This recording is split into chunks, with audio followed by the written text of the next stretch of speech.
Bonjour à tous et bienvenue dans la 8e partie de ce MOOC consacré à l'hydrocraquage. Dans les premières parties, on a resitué l'hydrocraqueur dans la raffinerie et on a parlé de la qualité des charges. On a aussi décrit le procédé jusqu'à la sortie du réacteur. Intéressons-nous donc maintenant au devenir de l'effluent du réacteur. Puisque l'effluent du réacteur est très chaud, on parle d'environ 420 degrés C, on s'en sert logiquement pour chauffer le mélange charge plus gaz de recycle. Le tout dans une batterie d'échangeurs charge-effluent, et on refroidit l'effluent du réacteur jusqu'à environ 190 degrés C. Là encore, on pourrait faire un bilan chaleur pour calculer la quantité d'énergie récupérée entre 420 degrés et 190 degrés C. À 190 degrés C, on a environ 40% du flux total qui se retrouve sous forme gazeuse et environ 60% sous forme de liquide. À ce stade, on a donc condensé le VGO non converti, le kérosène et le diesel. Il reste donc sous forme gaz, le gaz de recycle, l'essence et les GPL. À ce stade, la quantité d'énergie totale récupérée est de l'ordre de 54 gigacalories par heure, si on refait à nouveau un bilan chaleur tel qu'on l'a présenté tout à l'heure. À noter que l'on peut négliger la chaleur libérée lors de la condensation des molécules car la chaleur de condensation est faible au vu des chaleurs sensibles et de la différence de température entre 420 et 190 degrés C.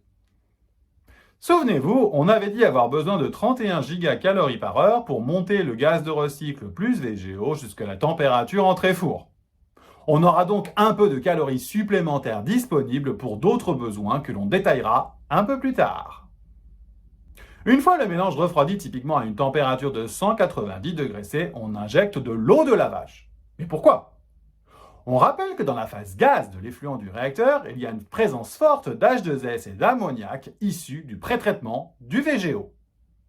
Ainsi, dès que l'on descend en dessous d'une valeur typique de 50 à 80 degrés C, ces deux molécules vont se combiner et vont se déposer à la surface des équipements et dans les lignes sous forme de sels de NH4HS. Ces sels de NH4HS peuvent aller jusque boucher totalement l'équipement. Donc, pour éviter un bouchage, on injecte de l'eau qui va venir solubiliser l'ammoniac et l'H2S et créer une solution de NH4HS aqueuse.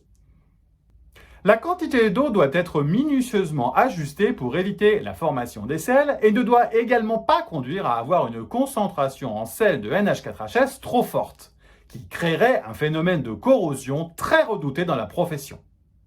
De plus, il faut s'assurer que l'eau que l'on injecte reste en partie liquide une fois injectée.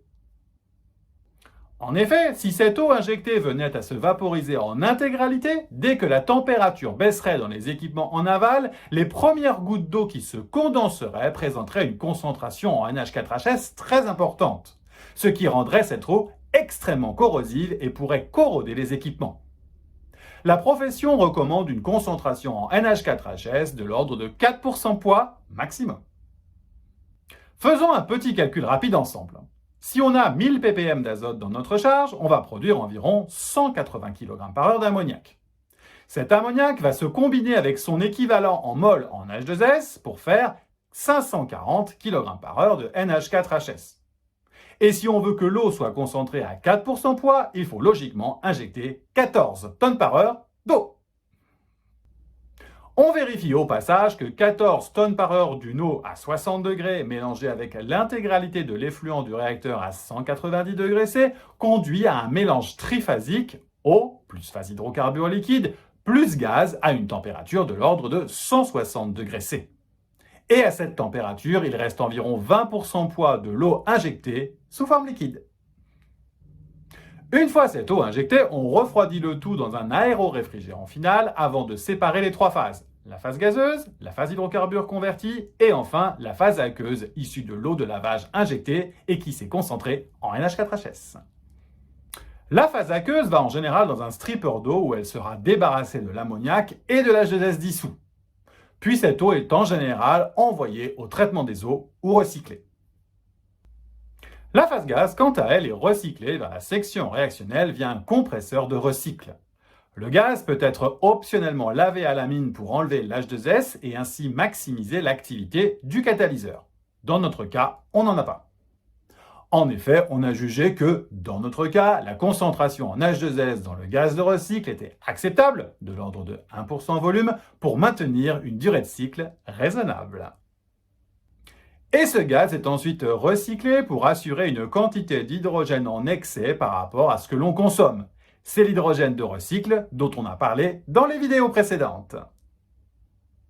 Et bien sûr, une partie de l'hydrogène sert sous forme de quench pour contrôler l'exothermicité des réactions dans les différents réacteurs. On a parlé de cet hydrogène de quench dans la vidéo précédente. La phase hydrocarbure, quant à elle, sera traitée dans la section de séparation pour fractionner les produits. Maintenant que nous avons décrit le procédé, parlons un peu des variables opératoires de la section réactionnelle. Rendez-vous dans la 9e vidéo pour en parler. En attendant, n'hésitez pas à répondre aux 5 questions du quiz et à vous abonner à ma chaîne YouTube. À très bientôt pour la prochaine partie. Au revoir!